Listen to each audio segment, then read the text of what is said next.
સુરત જિલ્લાના પલસાણા તાલુકાના ચુડવા ગામની સંતોષ ટેક્સટાઇલ મિલમાં સર્જાયેલી દુર્ઘટનામાં દાઝી ગયેલા વધુ બેના સુરતની ખાનગી હોસ્પિટલમાં મોત, જેથી મૃત્યુઆંક 4 પર પહોંચ્યો।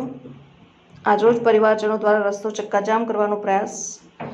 મૃતક યુવકના પરિવારજનોએ વળતરની માંગ સાથે શેઠને બોલાવવાની માંગ સાથે વિરોધ કર્યો, જેના પગલે ભારે હોબાળો। હાલ પોલીસ દ્વારા આ મામલે પરિવારજનોને સમજાવવાનો પ્રયાસ કરવામાં આવી રહ્યો છે। ઉધના વિસ્તારમાં આવેલી ખાનગી હોસ્પિટલમાં મોત થયા બાદ પરિવારજનો દ્વારા રોડ પર બેસીને ચક્કાજામ કરવામાં આવ્યો હતો અને ઘટના અંગેની જાણ થતાં પોલીસ પણ દોડી આવી હતી અને પરિવારજનોને સમજાવવાનો પ્રયાસ કરવામાં આવી રહ્યો હતો। પરિવારના ગીતાસિંઘે જણાવ્યું કે આજે 7 દિવસ થઈ ગયા હતા, છતાં સંતોષ મિલના માલિક અહીં એક પણ દર્દીને જોવા માટે આવ્યા નથી। જ્યારે રસ્તો જામ કરવામાં આવ્યો છે ત્યારે પોલીસ આવી છે અને વળી લઈને જાઓ, અમે ન્યાય અપાવીશું તેવું કહી રહ્યા છે। ગરીબને પણ ન્યાય જોઈએ છે।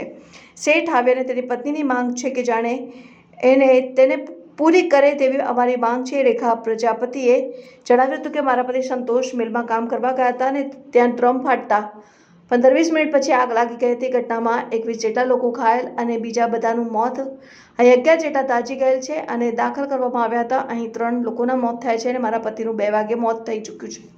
અમે ઘણા સમયથી કહી રહ્યા છીએ કે શેઠને બોલાવો, પણ બધા અમને કહી રહ્યા છે કે મુદ્દે રહી જાઓ, અમને ન્યાય મળશે। જો કે અમે કહી રહ્યા છીએ કે શેઠ અહીં આવીને અમને શું આપશે, ત્યારબાદ જ અમે બોડી સ્વીકારીશું। અમારો 8 વર્ષનો દીકરો છે, મારી આખી જિંદગી પણ પડી છે, હું તેની કેવી રીતે પરવરિશ કરીશ, તેનું ભણતર કેવી રીતે કરીશ। હાલમાં કેટલી મોંઘવારી છે, હવે પતિ પત્ની બંને કામ કરતા હતા છતાં પણ અમે અમારા દીકરાનું પાલન ન કરી શકતા હતા। અમને ન્યાય જોઈએ છે।